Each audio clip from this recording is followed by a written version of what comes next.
Hey everyone, it's Cheryl here from ideasforcardmaking.net, and I'm here today for Couture Creations. I am going to make a, this is the card I'm going to make. Bits of pieces on there. So that's the topper. I've put my piece on there. I'm just using scraps today that got left over from some cards I've already made and projects I've already made. This is going to be a shaker card. Now I'm just very quickly going to show you how to make a shaker card because not a lot of people know how to do them, and they're quite easy when you do. I've got a very small piece of acetate, and I don't know that you can even see that. I've cut out ready. I'll put it on here, you might see it a bit better. Okay, so I've just cut that out. That is going to go on the back. What I've done here is just made a frame for the circle using the same cardstock that I used for the topper. So what I'm going to do to start with is I'm going to glue that on there. So I'll just put a little bit of glue around the sides. Now if you don't have your acetate on first, everything's just going to fall out. I'm just going to use these little they're little hearts that I picked up somewhere. I'm just getting all of any bits of fluff and stuff that's picked up off the desk. So I'm just going to put that on there. I probably should have used a little bit less glue. I don't want that over the front, which it's already done. Just try and get rid of that. That bit I think is on the back. Yep. So I want to keep that as clean as I can.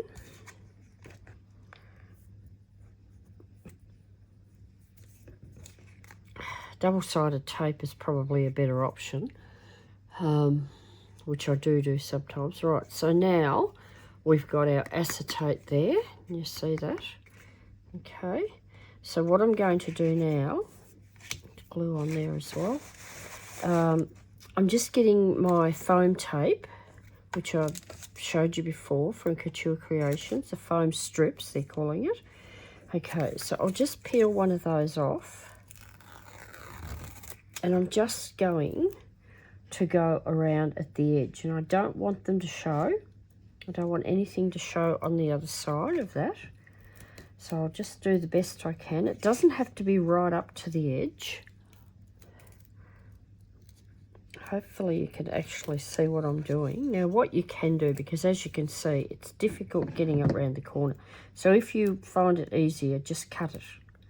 Cut it into pieces, but just make sure they join together so nothing comes out once it's all finished.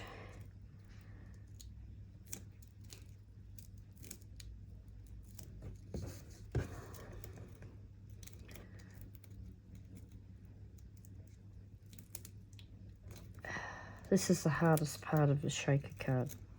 Because it's on acetate, you can actually pull it up a little bit.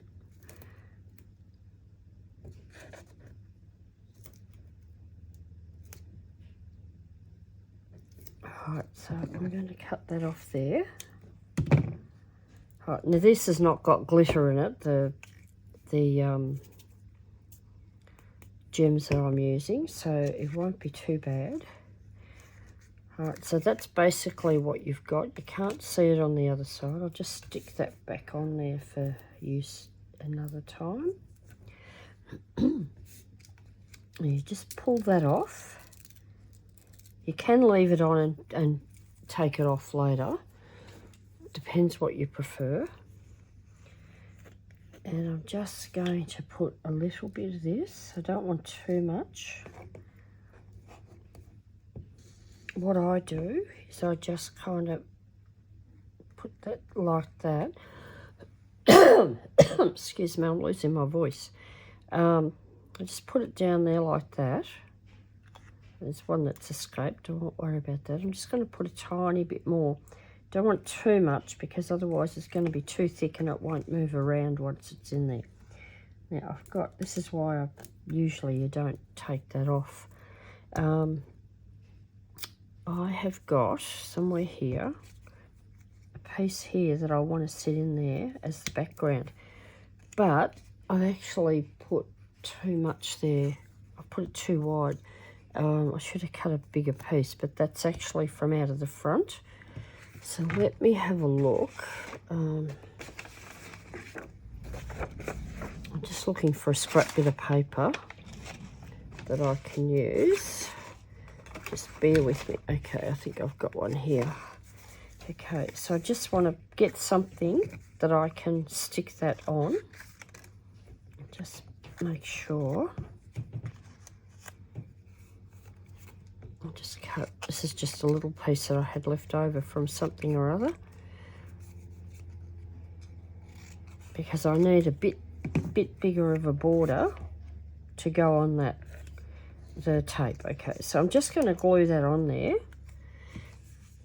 You don't have to do this. I just prefer to try and match up the image that I've got. So I'm just going to glue that on there. The tricky part's going to try and get this to be on the right spot, and I had it all measured out before and now I can't remember where it was. Somewhere about there, I think. I just try not to do too much. I'm just going to flip it over. Well, you can't see it anyway, so it doesn't matter. Okay, so we're just going to seal that up. I've got a little tiny piece there that's still showing with a bit of a gap, so I'll just cover that up. But if you're going to put something at the back, make sure it's bigger than the tape, which I didn't do this time. So that's basically your shaker card. Can you see that? Still working with this terrible light, so forgive me for not being able to see it very well sometimes. So that's your shaker card. And then what I would do next is just get the double-sided tape and make everything even, and then put that up on there so that we've got a shaker and then a greeting. Okay, that's it. That's all it is today. I just want to quickly show you how to make a shaker card. Thanks for watching. Catch you next time.